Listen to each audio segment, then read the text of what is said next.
আসসালামু আলাইকুম। এবার রাশিয়ার অ্যাকশন শুরু, ট্রাম্প নেতানিয়াহুর গুম হারাম। এবার রাশিয়া মধ্যপ্রাচ্যে যুদ্ধে জড়িয়ে গেছে এবং ইরানের পক্ষ নিয়ে জড়িয়ে গেছে।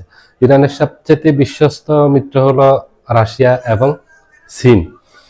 চীনও ভিতরগতভাবে সাহায্য করতেছে ইরানকে স্যাটেলাইট ইমেজ দিয়ে, প্লাস রাডার সিস্টেম দিয়ে, এবং রাশিয়া থেকেও অস্ত্র দিয়ে ইরানকে সহযোগিতা করতেছে, ইরানের পাশে এসে দাঁড়িয়েছে।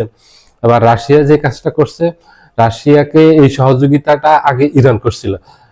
রাশিয়ার সাথে ইউক্রেনের যে যুদ্ধটা চলতেছে, এই যুদ্ধে প্রথম দিকে কিন্তু রাশিয়া প্রায় পরাজিত হয়ে গিয়েছিল ইউক্রেনের কাছে।